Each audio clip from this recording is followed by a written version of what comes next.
फिर स्वयं तीनों भाई-बहन ने चाय नाश्ता कर लिया था, तो मेरा छोटा भाई घर छोड़ के जा रहा था। अरे नहीं, जब से स्कूल की छुट्टियाँ पड़ी तो बेचारा जल्दी ट्यूशन जाता है। अब मुझे बहुत खुशी होती है कि ये भाई नहीं रहता, 2-3 घंटा शैतानी कम रहती है।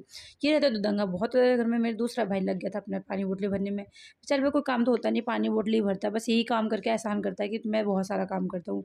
फिर बहुत सारी तारीफ़ें ले लेता है। मैं कहती हूँ चल इसी तारीफ़ में कुछ काम तो करता है तू। अब उसके बाद मेरे घर का काम सुबह-सुबह निपटा लिया था। अब मैं सोचा नहा धो लीजिए, नहा धो के मैं फ्रेश हो गई थी। अब इतना अच्छा लगता है नहाने के बाद क्या बताऊँ। अब उसके बाद मैंने सोचा अपने थोपड़े पे कम से कम सनस्क्रीन तो लगा लूँ। अब कुछ है नहीं लगाने के लिए, इतनी अमीर हूँ नहीं जो मैं कुछ ला के रखूँ प्रोडक्ट, तो सनस्क्रीन तो लगा ही सकती हूँ। इतना तो बजट में आ ही जाता है। उसके बाद मैं चली गई थी किचन में, इतनी तेज़ भूख लगी थी, सुबह-सुबह काम करने के बाद ना बहुत ज़्यादा भूख लगी थी। तो रात की मेरी रखी हुई थी सब्ज़ी, अब सब्ज़ी तो बनानी नहीं तो मैं बहुत खुश थी।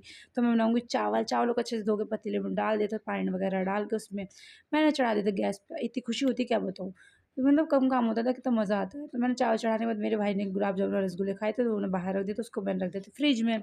फिर मेरा दिल कर था आम खाने, जब तक मेरा भाई वो बन रहा है चावल, जब तक मैं आम खा लेती थी, भूख बहुत तेज़ लगी थी।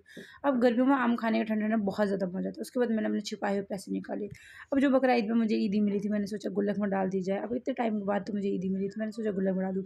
तो मैंने अपने जाके किचन में छुपा रखा है गुल्लक को, गुल्लक निकालने के बाद मैंने उसमें छुपा दी अपनी ईदी, ताकि मैं अपनी सेविंग कर सकूँ। अपने ईदी छुपाने के बाद मेरे चावल हो गए थे रेडी। अब मैंने सब्ज़ी गरम करके अपनी सोचा, मेरे मम्मी-पापा आ गए थे काम से, मैंने सबके लिए खाना निकाल के चली गई अपनी फैमिली के साथ खाना खाने। और फैमिली के साथ खाना खा के बहुत मज़ा आता है। अल्लाह हाफ़िज़, बाय बाय।